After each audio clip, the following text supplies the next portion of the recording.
Hello everyone, welcome to week 6 of semester 2, and I hope that all of you are doing well. Now, just a quick notification that the class was cancelled this afternoon that we had from 2 to 4 p.m. due to unstable internet connection and also Moodle outages. Therefore, this recording would be replacing the 2 hours class that we had today, that is Wednesday the 1st of September from 2 to 4 p.m. Okay, now some reminders. Do note that your mid-semester exam is scheduled for the upcoming week, week 7, and the quiz for the mid-semester exam will open up on the 5th of September at 6 a.m. in the morning, that is Sunday, and it will close on the 12th of September. Now, your mid-semester exam has 3 sections, multiple choice for 20 marks. You have 20 questions, and you are given 30 minutes to actually go and attempt all the questions. That means 1.5 minutes per question. Moreover, you also have second section, which is short answer question. It carries 20 marks towards your coursework, and you are given 40 minutes, approximately 2 minutes per mark. Now, total for your short answer question, you only have about 8 questions altogether. And finally, you have a case study, which is allocated 10 marks for the time limit of 20 minutes. So again, 2 minutes per mark. Now, total, the mark is 50, and the total time allocation given is 90 minutes, 1.5 hours. Now, please ensure that you are only provided with one attempt, and that reiterating that you have 1.5 hours to attempt the mid-semester exam. So ensure to use your time well with each and every question. Moreover, please prepare well for your mid-semester exam. The coverage is all the way from week 1 to week 6. Do go over your tutorial questions. Do go over your lecture-based quizzes. Also, please go over all the important things that I have notified you while we were going over the lecture notes.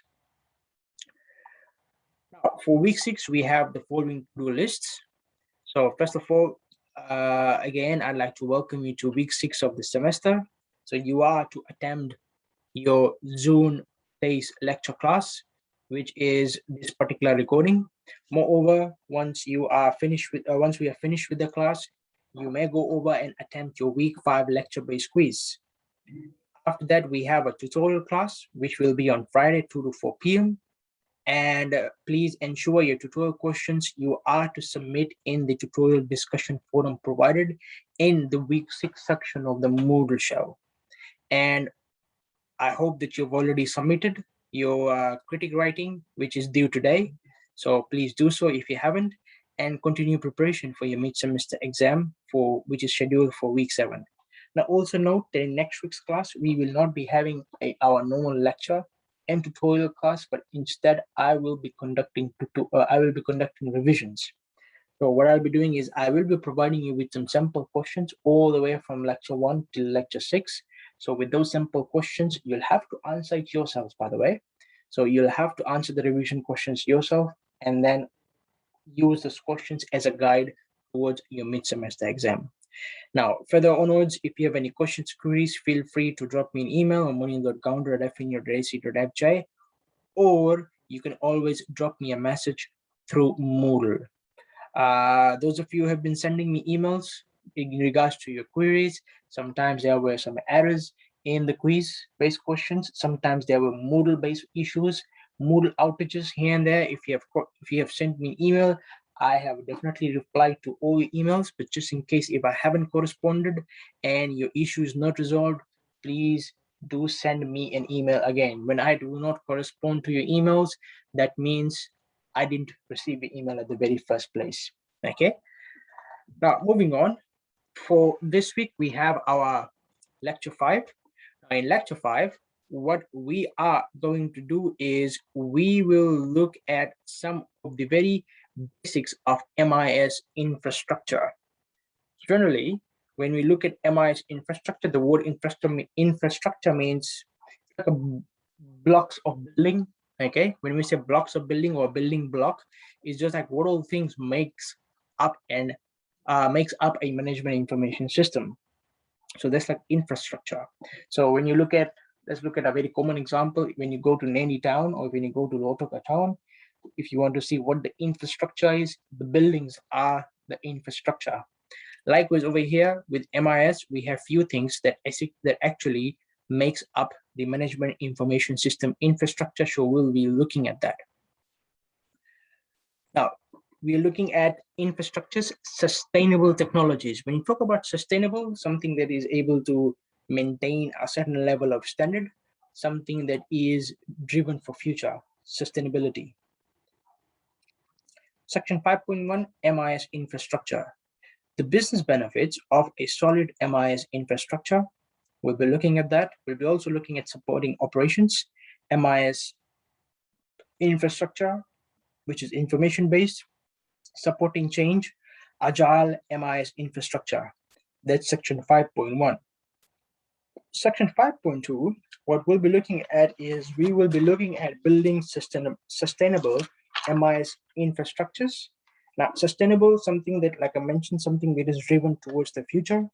So in relation to that, we'll be looking at environment and how or what infrastructure is able to support the environment. So section 5.1, MIS infrastructures. So the learning outcomes for section 5.1 is explain MIS infrastructure and its three primary types. We are to identify the three primary areas associated with an information MIS infrastructure, and we'll also go around describing the characteristics of an agile MIS infrastructure.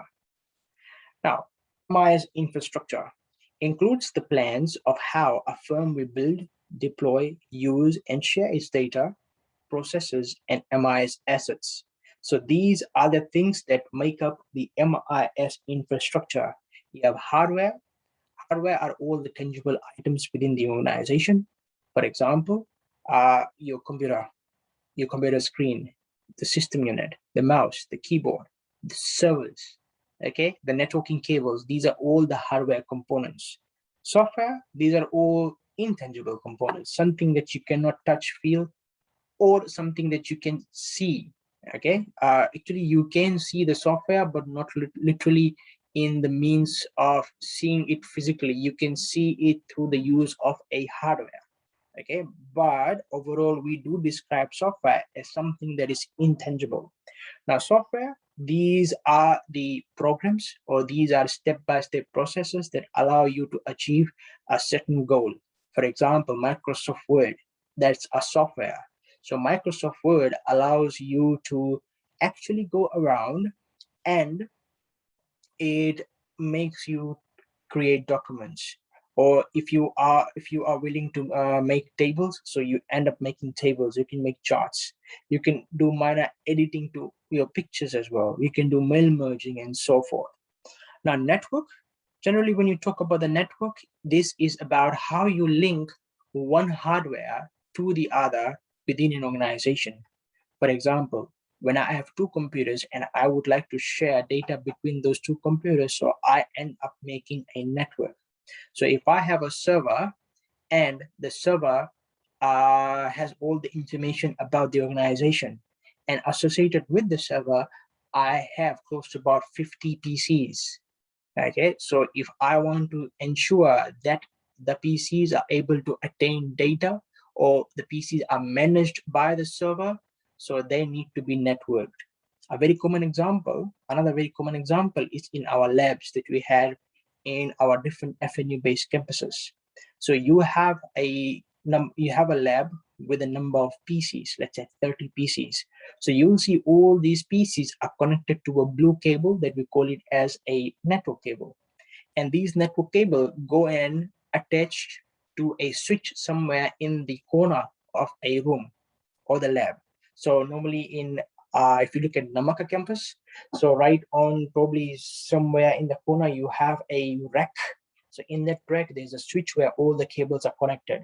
Now, so from your PC, cables are connected to the switch, and that switch is connected to a server. The server is generally in the ICT offices. So is connecting all the way from the server to the lab. Cables are run physically, okay, from ICT offices to the labs, and then from the switch connected to the individual PCs in the lab. So that's an example of a network.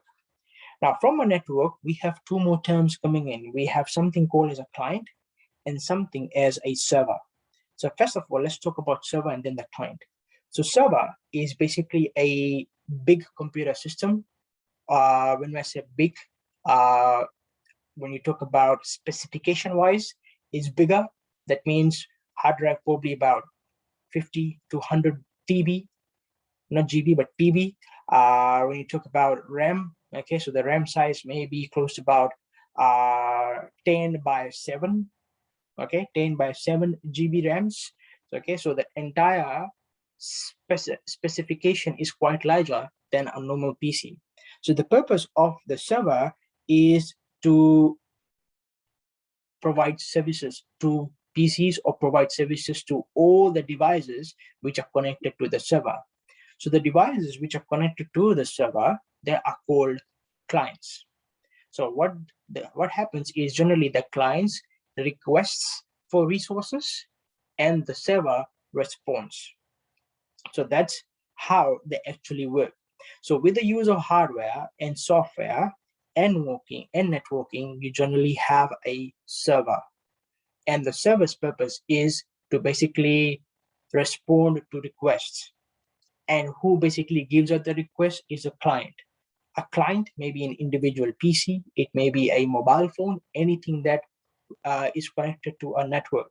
How are networks formed? Through the use of wired or wireless means, through the use of networking cables or through the use of wireless routers. And how do we access our network? Through the use of a software which is inside a computer. So a computer forms up a hardware. So in total, the MIS structure, all these devices in one way or the other, they need each other to actually provide basic services to the user. Moving on. The business benefits of a solid MIS infrastructure, supporting operations, information, MIS infrastructure.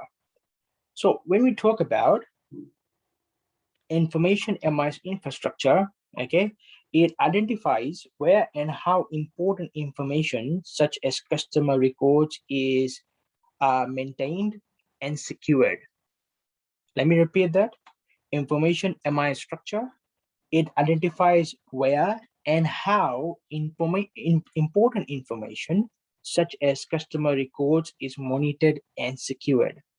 And when you look at supporting change, agile management information system infrastructure, you're looking at, it includes hardware, software, and telecommunications equipment that when combined provides the foundation to support the organization's goal.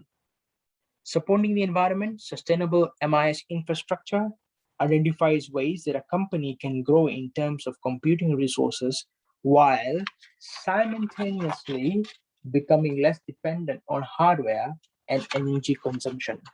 So overall, when you look at information MIS infrastructure, you're looking at how and where the customer informations or records are generally maintained. And when you look at agile MIS infrastructure, it includes all the hardware, software, and telecommunication equipment. And when they are combined, how do they actually go around supporting the organization's goals? And finally, when you look at sustainable MIS infrastructure, basically it tries to give out all the ways in which the organization and the infrastructure consumes less energy, more towards working ahead to have greener environment. When we say greener environments, whereby the organization or the environment consumes less energy, okay, green computing. Supporting operations, information MIS infrastructure. So you have backup and recovery plan, you have disaster recovery plan, and business continuity. So let's have a look at these in the next few set of slides. So backup is an exact copy of a system's information. So what happens in a backup is that you have a set of information in a computer system. You try to create an exact copy of that information and store it elsewhere apart from the actual computer you had made copies from the very first place. So what happens in a backup is that if in case your current device fails, if it crashes, you have another copy of all the information saved in another device. So that allows you to do something that we call it in the next phase, recovery. The ability to get a system up and running in the event of system crash or failure. Okay, so in simple terms, recovery is, let's say something has gone wrong, your actual device that you were using, it has collapsed, it has crashed, it doesn't work as it used to. So using a backup, what you do is you try to recover everything and then you get the system back in running. Now if something has gone wrong with your physical device or the hardware, so you get a new hardware, get everything that you had saved as backup installed into the new hardware. Now recovery generally has three generally there are three types of recoveries. You have fault tolerance, you have failover, and failback.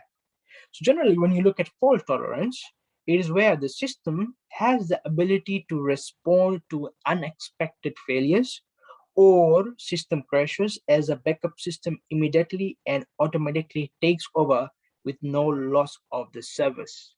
Now, fault tolerance is, if I have to explain this in a dire simple term, so what it is like your system, something crashes, something has gone wrong, the system fails. So as soon as it fails, your backup system kicks in and starts working with no loss of service. Now, this is very much important for those kind of businesses where they are running online 24/7. So the system goes down, okay? Or if the system would go down, customers will be very angry. You may end up losing customers. Your reputation goes down as well. So in this case, when you have a fault tolerance system or a fault tolerance recovery system, as soon as something goes wrong, your backup system kicks in, there is no loss of service. The next type of recovery that you have is failover. A specific type of fault tolerance occurs when a redundant storage server offers an exact replica of the real-time data. And if the primary server crashes, users are automatically directed to secondary or backup server. Now, failover is also in an event of loss, in an event of crash, in an event of failure. So just in case, if the system fails, okay, so all the customers and all the users are directed to another backup, another server or another backup server. So this is like a failover recovery system. Let me explain that and try to be way more clear than what I was previously. So if the system fails, okay, so you are, let's say, using server A and server B is your backup system. So if the system fails, you are connected to server A, same time, the cable is taken out and hooked up to server B, which is your backup server. That's failover. Failback. Failback, basically it occurs when the primary machine recovers and resumes operation, taking over from a secondary server. Now, what happens is failback is just like you have a failover, okay? So you sub over to a secondary server or a backup server. Now, failback, what happens is, let's say your primary machine, something had gone wrong. So your IT guys in the department, they were able to fix it. Now, then what happens is from the backup server, you go back to server A. So that's an example of failback recovery. Disaster recovery plan, a detailed process for recovering information or an IT system in the event of a catastrophic disaster such as fire or flood. Now, disaster recovery plan is you make a very detailed set of steps. Now, these are all written steps within the organization that in event of loss or a catastrophic event, what happens is that what would be the next set of plans? how would the organization proceed and how would the organization go around making sure they're running as normal as they could. So that's an example of disaster recovery plan. Now, remember, with a disaster recovery plan, it needs to be well planned in advance. One, all the systems included in the disaster recovery plan, the backup systems, they need to be tested every now and then, so that if there is an event whereby let's say there's a fire, current system fails, so the backup system, it needs to work. If it doesn't work, so the entire thing is just a failure. So disaster recovery plan, in generally in large organizations, they have people looking after these things on periodic basis. Why periodic? Because you do not need to go and test the machines every now and then. Probably once in a month, there would be someone who would go and see if the backup server is working properly or not, backup hardware, backup hard disk and stuff, if they're working properly or not. If they are, good. If they aren't, it needs to be fixed and retested. This is disaster recovery cost curve. Okay, so this is for the charts 1 and 2. Unfortunately, the chart are not in the next slide, but we'll actually skip this disaster recovery cost curve. This is covered in the later chapters and lectures, so don't worry about this. Now, so far, please note the important things that you do need to learn from here is you need to know what is backup and what is recovery, and the 3 types of recovery: fault tolerance, failover, and failback. You also need to know what is disaster recovery plan. Now, with backup and recovery plan, normally an organization has 3 types of infrastructural sites. Now, these are hot site, cold site, and warm site. Hot site is a separate and fully equipped facility where the company can move immediately after a disaster resumes business. Now, with the disaster recovery and within the disaster recovery plan, normally there would be a separate facility whereby the organization can move immediately as a disaster occurs, and these are called as hot site. In hot sites, all the devices that are available, meaning computers, printers, uh, the lights in the building, and everything with the servers, they are fully functional. All people need to do is just move in there and start their work. That's an example of hot site. Cold site, on the other hand, is a separate facility that does not have any computer equipment, but is a place where employees can move after a disaster. So cold site is also a facility, most likely a space or building, whereby the employee can move after the disaster. Okay, and do note that there is no computing equipment or no devices available. Now, this cold site is mostly suited for all those organizations that operate with portable devices. For instance, a laptop. If you are operating with a laptop, so all you need to do is you need to pack your laptop in your bag and move. Now, even the printers and everything, okay, if let's say if an office uses printer, generally in offices you do have printers, so they would be using much more portable printers and scanners to get things done. But nowadays, with here in Fiji, we have a trend whereby we use large, bulky printers, large, bulky photocopiers, and so forth. But they are portable ones, as the size of your laptop. Okay, so these can be easily carried away. Now, warm site is a separate facility with computer equipment that requires installation and configuration. So warm site is like like we say, a semi-finished kind of facility. Why semi-finished? You have the building, you have devices, but when you go in, the IT personnel, they will need to go and install and configure the devices within that particular building. When I say configure, probably go and set the networking up in place. Moreover, they will also need to go and ensure that there are all softwares involved. Wi-Fi may need to be configured, and so forth. Business continuity planning, or BCP, plan for how an organization will recover and restore partially or completely interrupted critical functions within a predetermined time after a disaster or extended disruption. So business continuity plan is not the same as disaster recovery plan.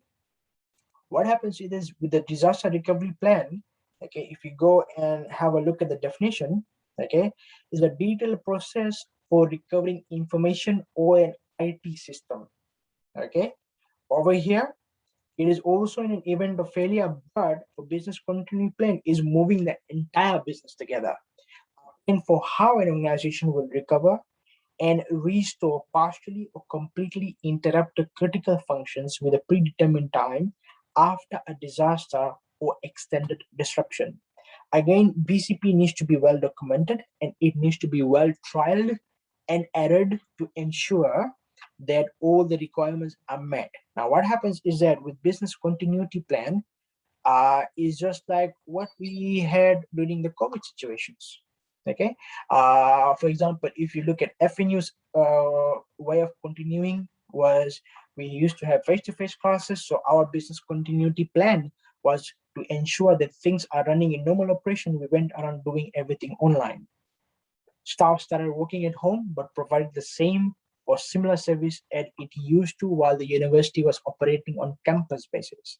So that's an example of business continuity plan, and this is also important concept that you'll need to learn. Moreover, also please note that hot side, cold side, and warm side, these are also important concepts.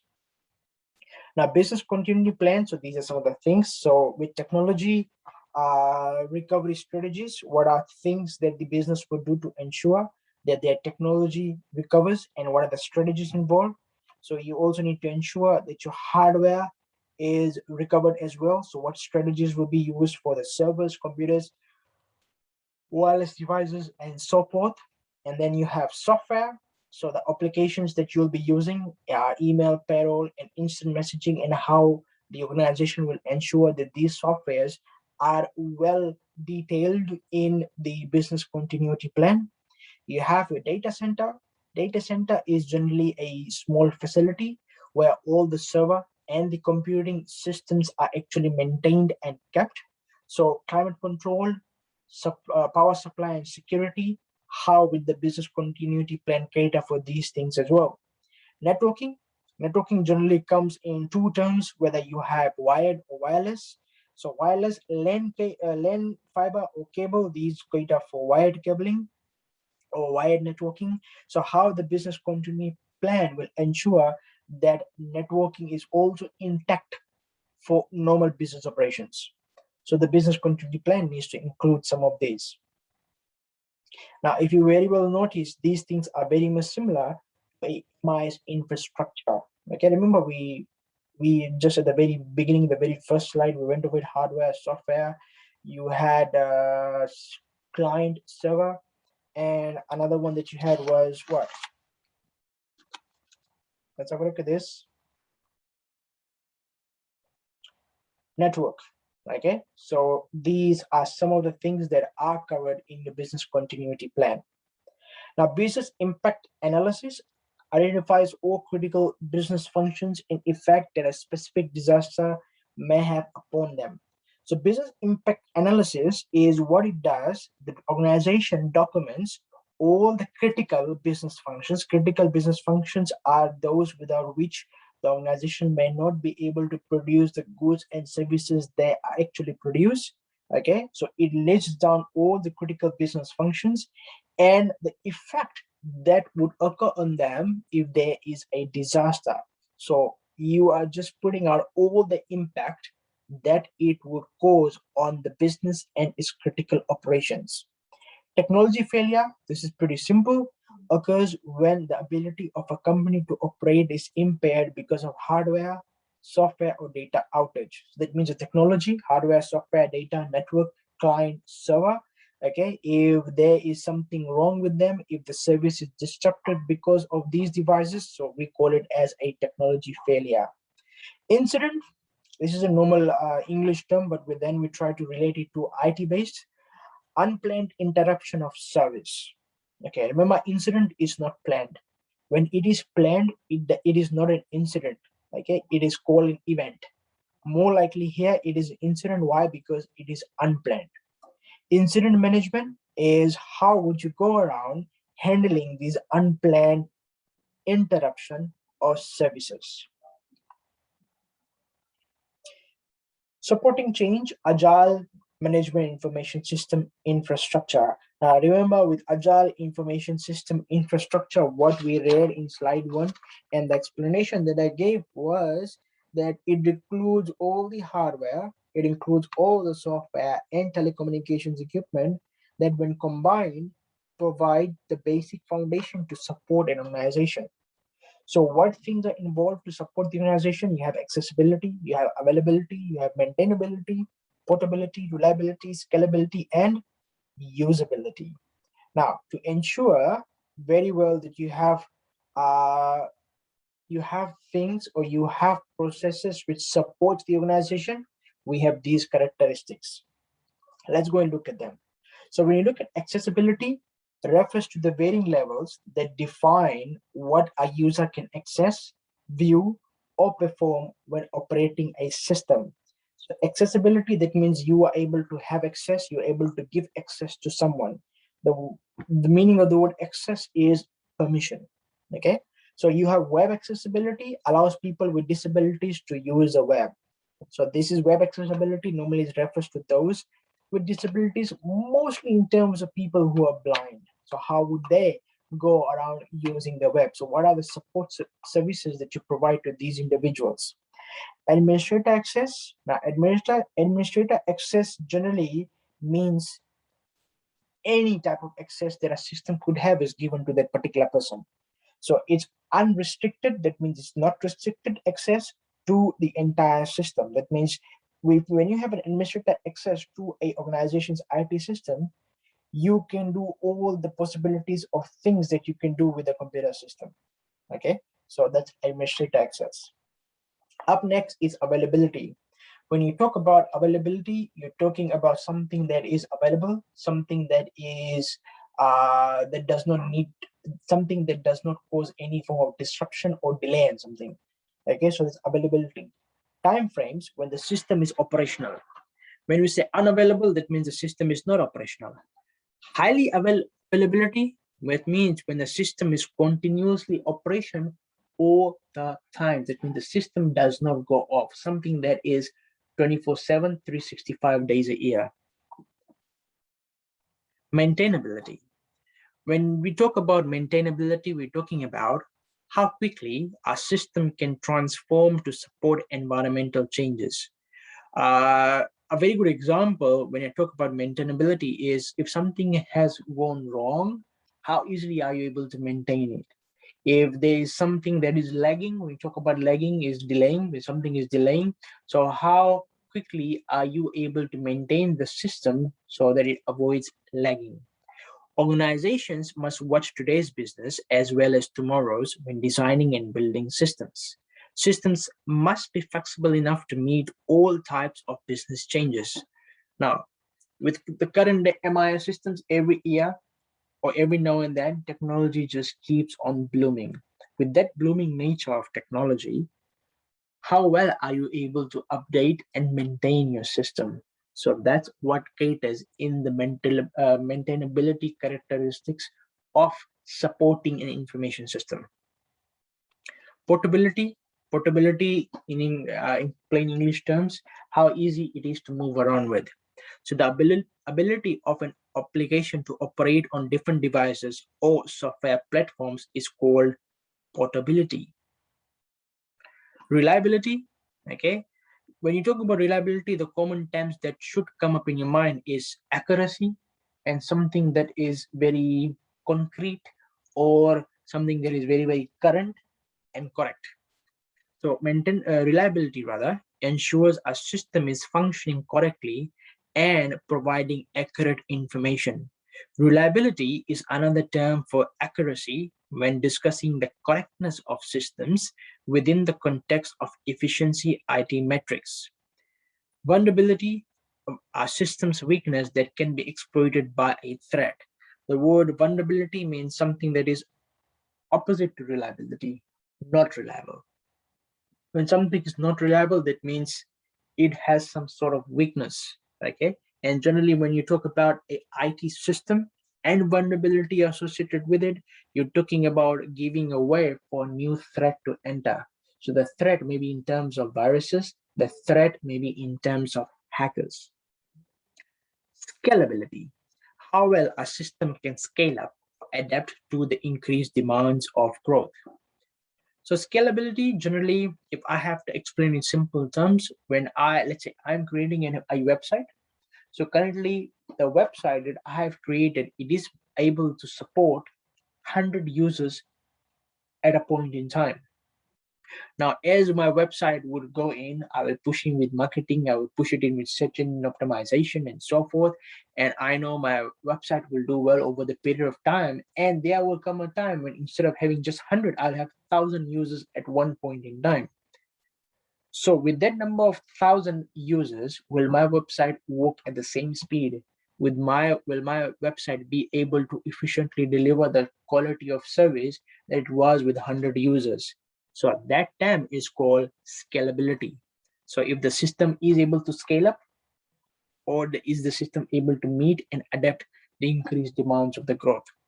Performance measures how quickly a system performs a process or transaction. So with performance, okay, is how quickly a system performs, or what is, on the other words, what is the durability of the system, or moreover, we look at how well it is performing, okay, how well it is doing in terms of meeting the outcomes. Capacity planning determines future environmental infrastructure requirements to ensure high quality system performance. So capacity planning, what it does is you're not just looking at the current point in time, but you're also accounting for future. So that's capacity. That means how much of planning, or how much your system can take in, or how much your system can, or how many users your system can perform. Sorry, how many? Pardon me for that. How many users your system can basically support over the period of time in future.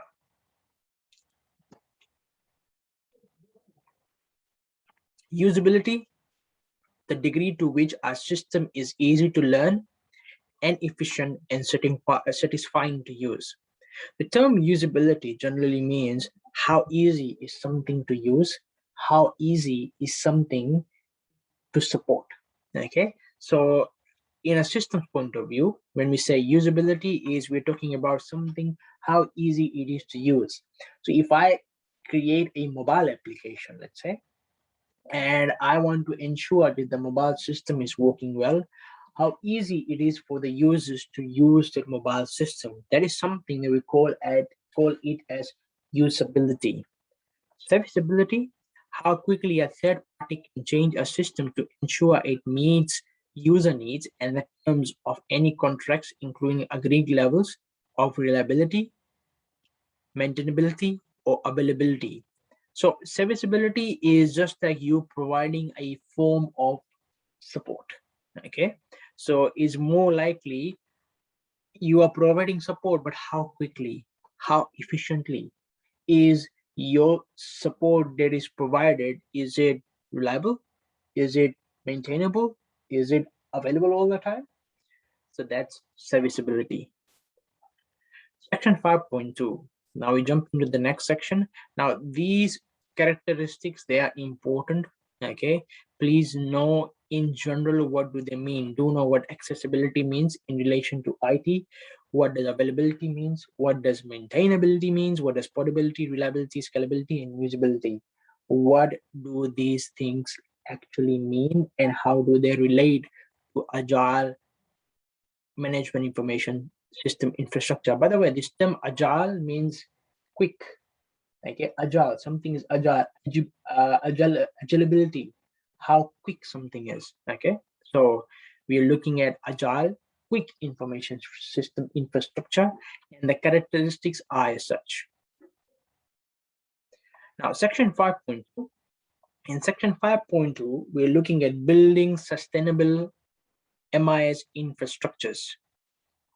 So in this section, we will be looking at the following learning outcomes. We'll be looking at identifying the environmental impacts associated with management information system.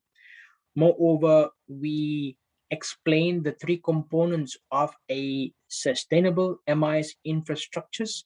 along with their business benefits.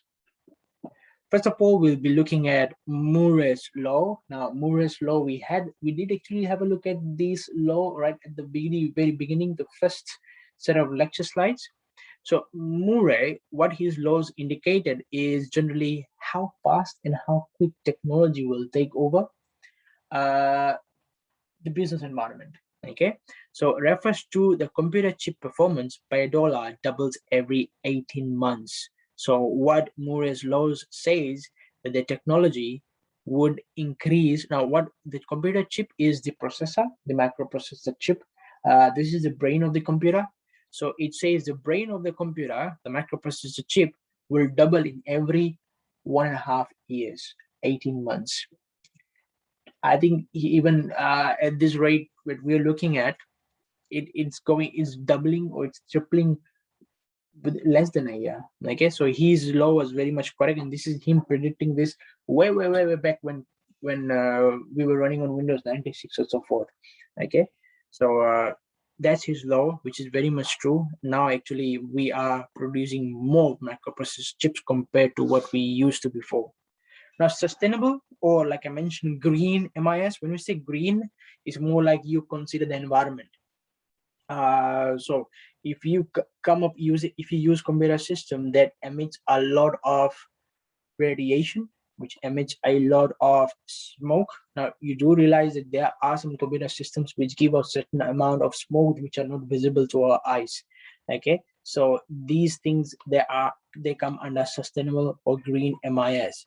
And also with sustainable MIS, you're not looking at using greener computers, but you're looking at the current technology that you're using, how it is produced, how it is managed, how it is used, and most importantly, how these technologies, they are disposed after its usage. Okay, so let's say you have few computers at home, and after a few years you bought a brand new laptop. Your computer is lying around somewhere in a corner.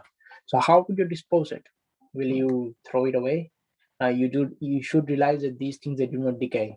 It's not like vegetable peelings or something that over time it will just melt. No, they won't. These are made out of tin. These are made of iron. Okay, there are so many different types of silicon boards in them. Okay, so how would you dispose them? Probably you can give it to someone who can use it, one.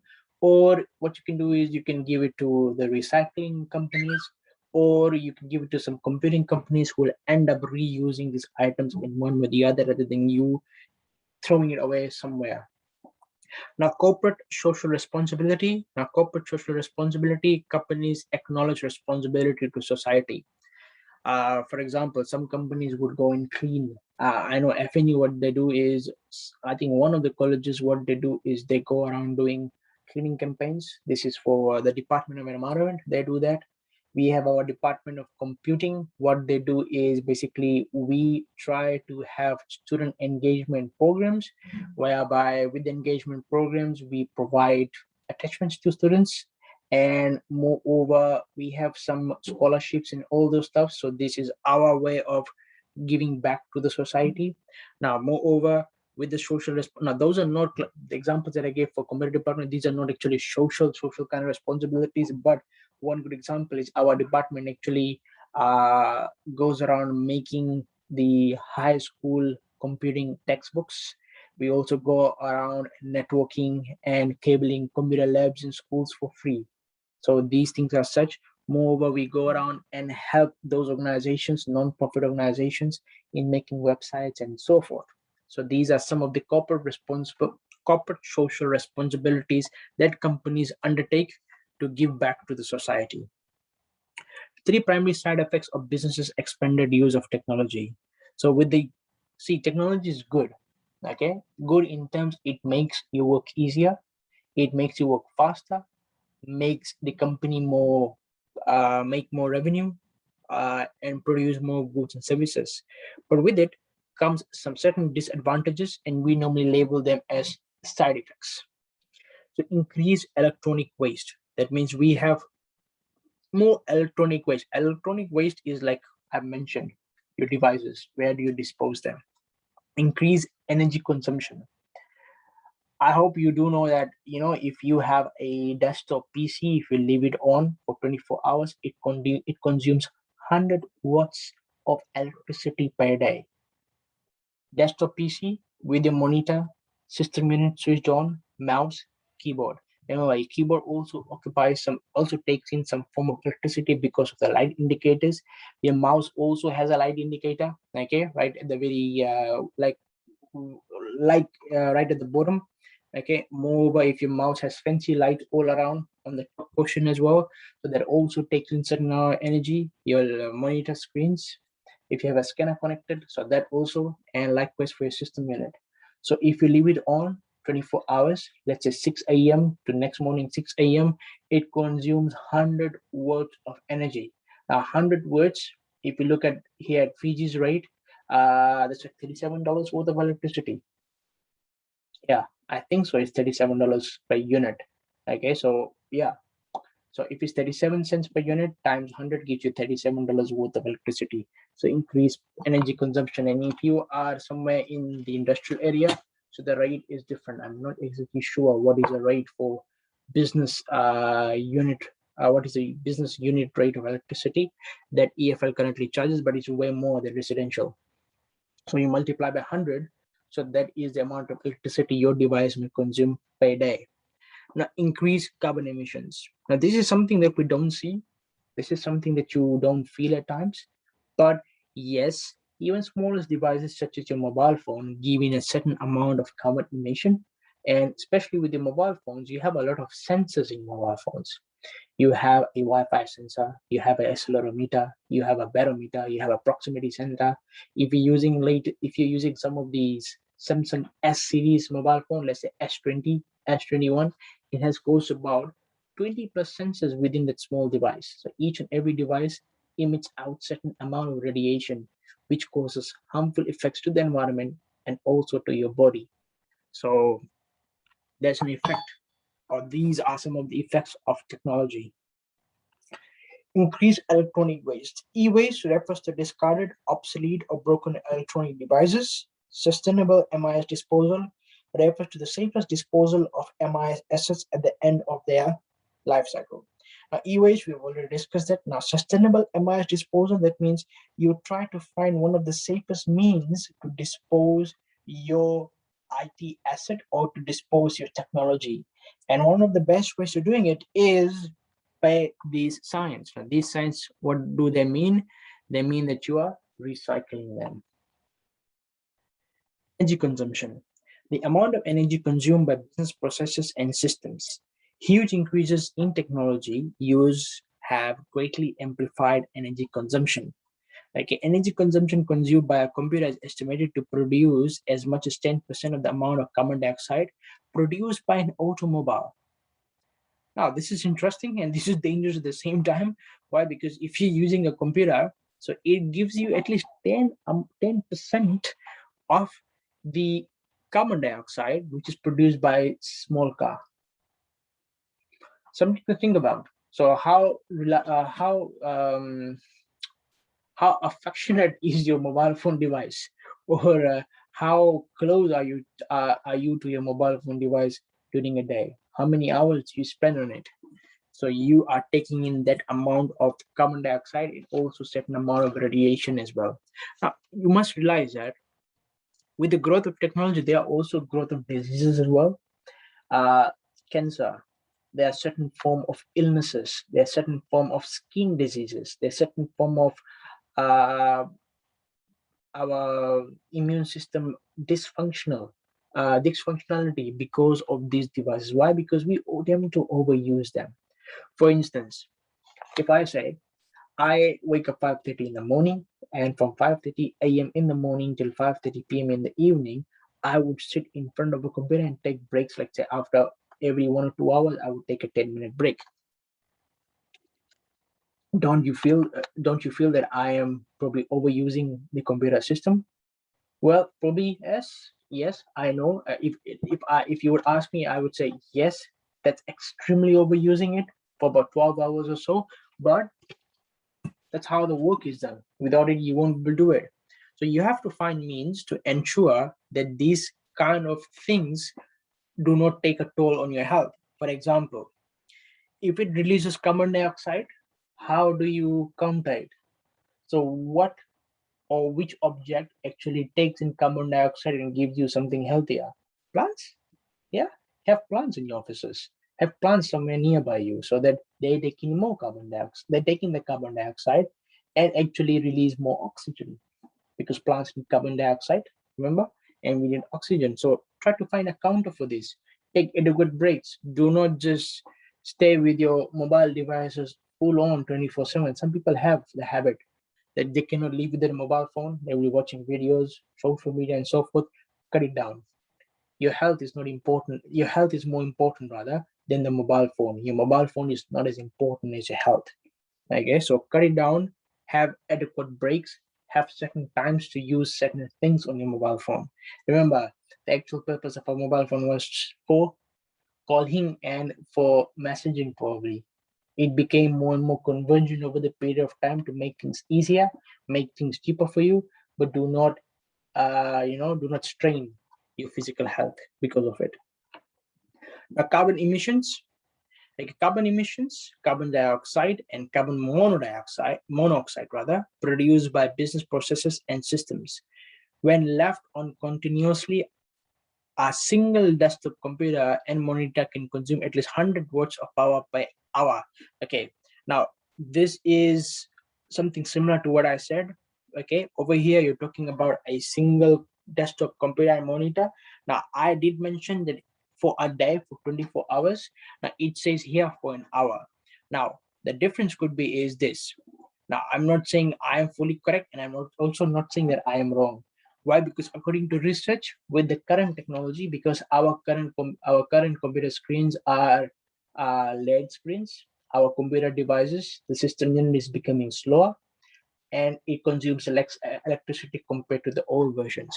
So this book was written, I'm not so sure exactly of which date this EAB had produced. Current research says 24 hours. I've done my groundwork, okay? So with 100 watts of power per hour, I'm guessing this is something like you're using the old CRT monitors. CRT monitors, remember the big, huge computer screens that you had? That we had rather few years back. Now they do definitely consume a lot of electricity. So with them, there could be a chance, yes, 100 watts of power per hour could be taken in by these devices. Supporting the environment, sustainable MIS infrastructure. The components of a sustainable MIS infrastructure. So you have three of them: grid computing, virtual computing, and cloud computing. The thing with grid, virtualized, and cloud computing is that it starts to do things more on online based rather than having physical machines. So we'll look at those things. Grid computing is basically a collection of computers, often geographically dispersed, that are coordinated to solve a common problem. Now, grid, what it does, now the grid computing, what it does is it is broken down into pieces, okay, and distributed to many machines, allowing faster processing, and it can also occur with a single system. So what happens with grid computing is you have computers all throughout different locations, okay, and then you virtually connect them.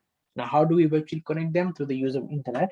We virtually connect them, and all of them, once they become connected, they become something like a supercomputer. A supercomputer is one of the fastest computers that we have in the world, okay? So you connect certain number of devices, let's say about 200 devices, you connect them up over the internet. So once you connect them up and form a grid, so using that, the processor speed, the RAM speed, everything is combined, so it becomes very, very fast. Now, do note that with grid computing, it's dispersed geographically. That means it's spread all over the place, and they are coordinated together. That means they work together as one. Now, virtualization creates multiple virtual machines on a single computing device. So virtualization or virtual computing is just like having a computer or having many computers within a computer. Now, what would that mean, having many computers within a computer? It's just that you have a software, and using a software, you try to create a virtual machine. Virtual machine is something that is not physical. So you have your laptop. So within a laptop, you install a software, and then you try to create a software-based computer within your current laptop. So you can have 1, 2, 3, 4, 5, depending on the processor speed and the RAM speed and the processing capability of your current laptop. It's possible. Okay, it's possible. It's very much being done. We use it at work. We use it. We have a unit in our computing program whereby we is just focused on virtualization. So let's say example is given on screen. So you have one laptop. Within the laptop, you have two PCs or two virtual computers. So one is running on Mac operating system, the other one is running on Windows 7. Okay, and both of them, they actually share the memory and the hard disk space of the laptop. Data center. It is a facility used to house management information systems and associated components such as telecommunications and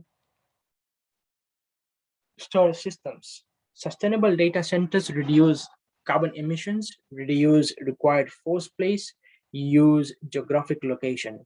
So data center is basically just a facility whereby you allow all the computing devices to reside under a common roof. And what it does, it provides you with the same technology, but for a certain location. If I have to describe it, if you have seen Namaka campus, you have the ICT help desk. Next to it, you have a small office. That is the data center for Namaka campus, where all the servers are placed in. So from there, everything is managed. So the reason being why we should have a data center is because it reduces carbon emission. How? Because everything is in one place. And also what you do with it is you do not spread the emissions all around. If you have, just in case, if you have devices at different locations, it spreads. So rather than keeping it separate locations, you keep it in one specific place. Moreover, it requires less floor space, and also it allows you to choose a specific geographic location. And with that, okay, you can actually get the services dispersed to the other locations through the use of internet connectivity. Cloud computing. Now, cloud computing, if I have to say, do you use cloud computing? Yes, you do. How? You use emails. Emails are examples of cloud computing. Cloud computing, if in simple terms, would be something like this.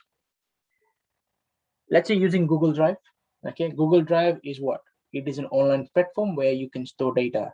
It provides you with the same service that you have with an external hard disk, or that you will have with your own computer system's hard disk. But rather than keeping it here, you're keeping it online. So most likely what you're doing is, not most likely, but definitely what you're doing is, you are generally using a computer system which is out somewhere else, okay, but you're still able to get access to it. Emails are one example. For emails, your data is stored somewhere in US in Google's server, but you're using it here in Fiji. Facebook, for example, you have data on Facebook, your photos, your comments, your posts, your other details on Facebook. Now, those things are stored in a computer system somewhere in the States. You're able to gain access to it. Now, that is an example of cloud computing. Now, cloud computing generally comes in three forms. You have multi-tenancy, you have single tenancy, and then you have a cloud fabric. Now, the cloud with multi-tenancy, the cloud means that a single instance of a system serve multiple customers. A very good example is Google. So Google is able to provide us with the support. Now, not only provide us, it provides a lot of people, probably millions of people at a time, but it has only one server or a combination of server. Using that, it is able to provide so many services. So that's an example of multi-tenancy, a single company providing services to many customers. Single tenancy is whereby a single company provides service to a single customer. Each customer or tenant must purchase and maintain an individual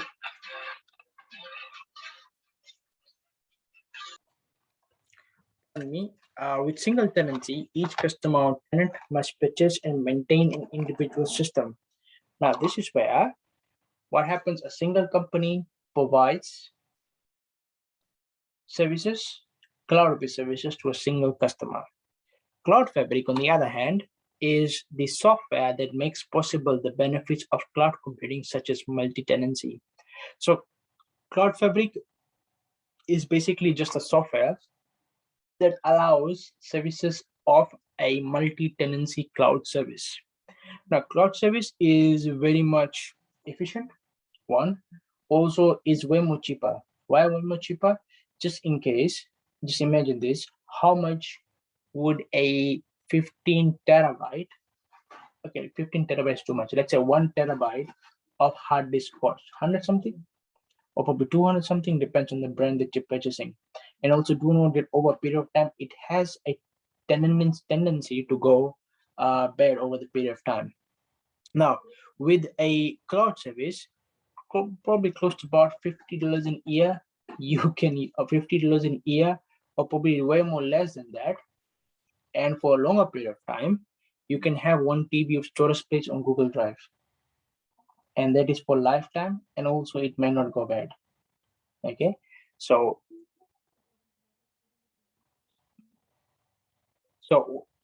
it may not go bad. So with that being said, what happens is generally it provides you with a service that is way more reliable.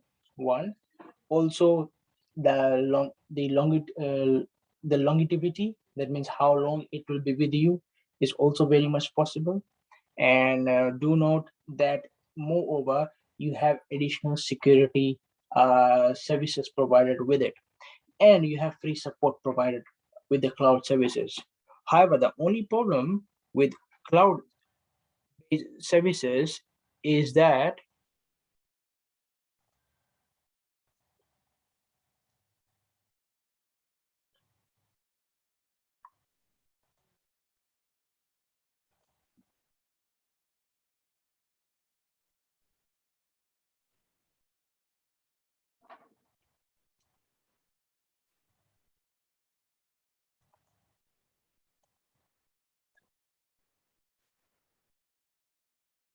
however, the only problem with cloud-based services is you do not have access to those services if you have internet disruptions.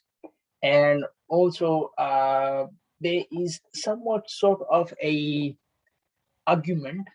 If you would read through research papers, if you would go and research through things, there's sort of an argument that it may not be reliable in terms of you will be able to trust cloud-based services. People may gain access, or the organization may gain access to your data. But however, you can always have agreement signing. You can always have service level agreements with it to protect your data and to protect yourself. Now, cloud computing, basically, it provides such things: on-demand self-service. So when you talk about on-demand self-service, we are generally talking about users can increase storage and processing power as needed.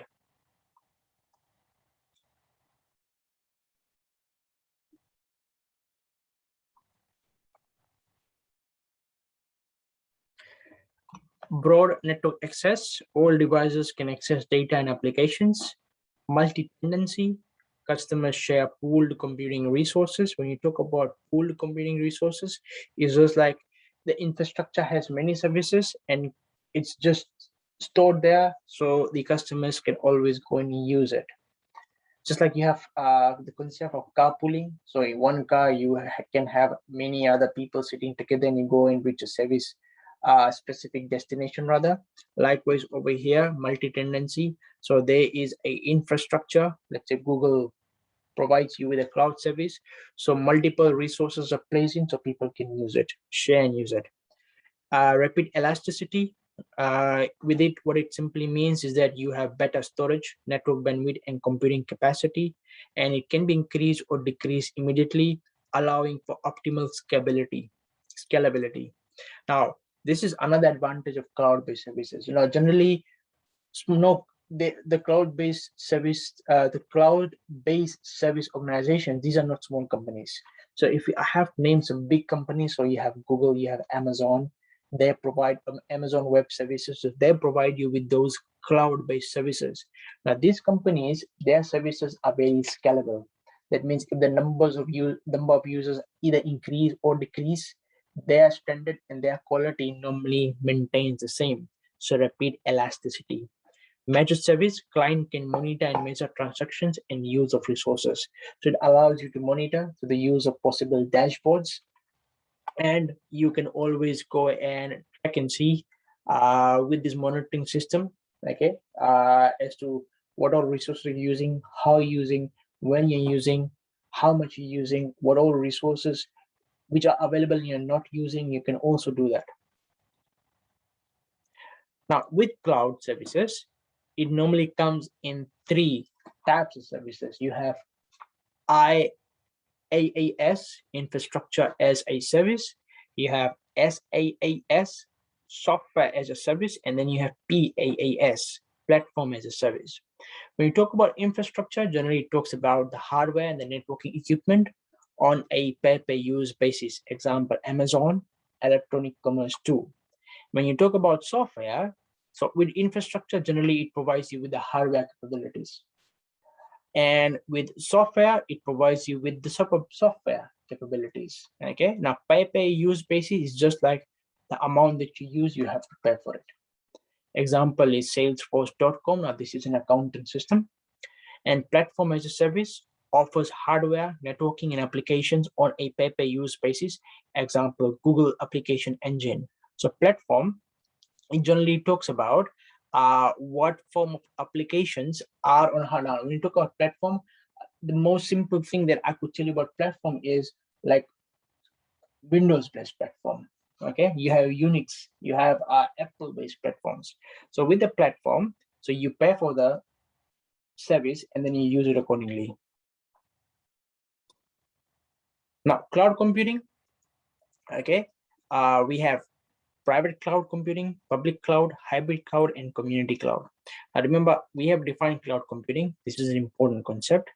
After that, we talked about the general services, so three types of services that generally cloud computing provides. These are important: infrastructure as a service, software as a service, platform as a service.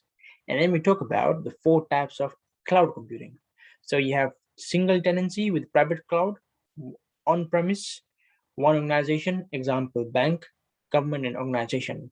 Now, private cloud is on one-to-one basis, where the cloud service provider provides the service to a single client only, especially in terms of banks, government, and corporations. Why? Because the amount of data or the type of data that they would carry. Now, public cloud is more like a combination of companies, okay, or many companies together can use it all at once.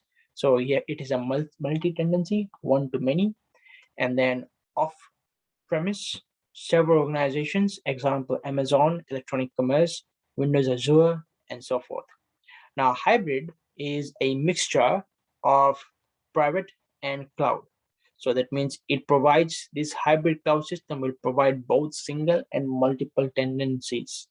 And then you have community cloud, which is also multi-tendency. And this generally provides to organizations, most likely to non-profit making organizations. So community cloud. And that finishes up our lecture slides for week 6 and lecture 5.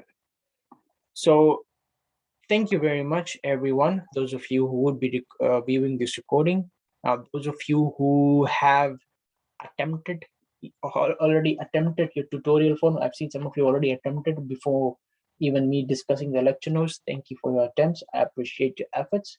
Those of you who haven't, you still may go around and attempt your tutorial questions. Once you attempted, the simple answers will be provided to you. And now I'll see you in the Friday's class, whereby we'll be actually looking at the case studies.